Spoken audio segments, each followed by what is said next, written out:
Okay, so the next problem we're going to look at is a user has reported that they're having some trouble navigating within the NetWeaver Business Client. So some of the navigation is not working. So I've logged in here as Robert, and I'll just show you the problem to start with. So under procurement, I'm going to navigate into purchase order processing in SRM, purchasing, and choose this purchasing work list. So this is a object work list that's being delivered out of the SRM system.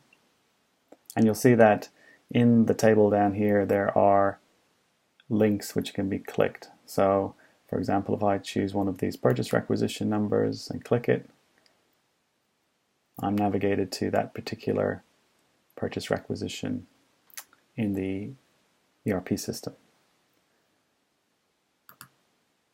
Now the error that's been reported is that when Robert clicks on one of these material numbers, he's getting an error. So if I try to do that, so I get this error, failed to resolve object-based navigation target. So we need to try to work out what's going on here. I have had a trace running in the background, so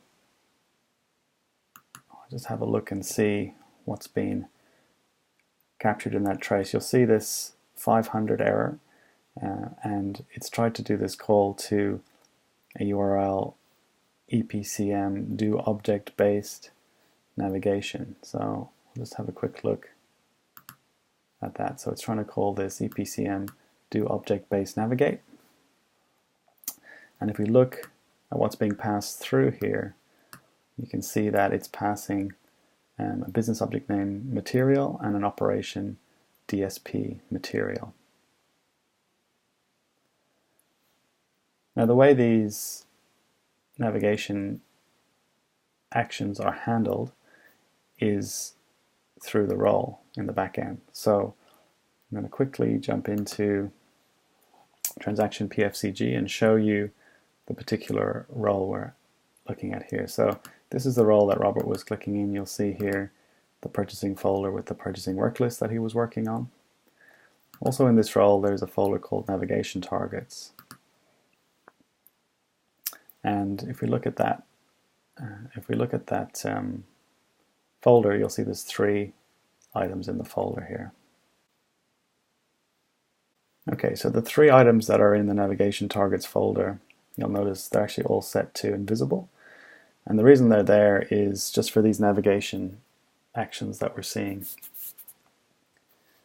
They need to be here to handle those navigation actions, but they're not actually appearing in the menu itself.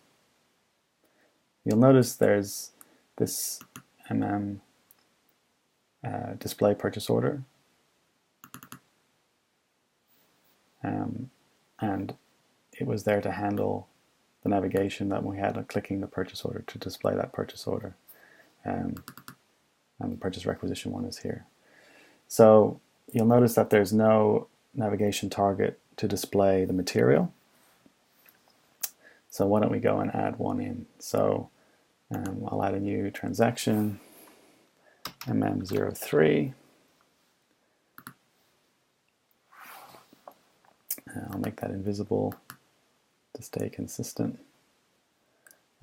And to handle object-based navigation, this part of the menu here needs to be completed.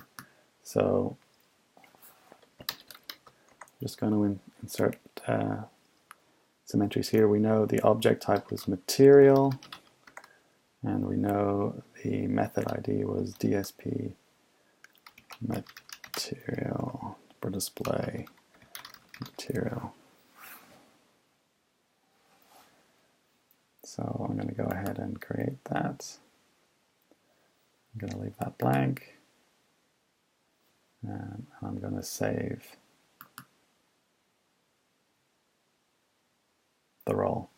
Now I need to do one other thing. I need to clear the menu cache for this user. So I'll just run this program to do that. And now I should be able to go back and go back in as Robert and click on one of these links now. And There you go. The link to display the material is now working, and we're seeing that information about the material from the ERP system. So the key takeaways here really are that the object-based navigation targets are found in your menu roles, and they're there to handle the navigation, for example, from that work list in SRM. So if some of the navigations aren't working, you can trace what's happening using the trace HTTP trace tool, and then you can check in your roles and see if you can work out what target is missing and add those methods as required.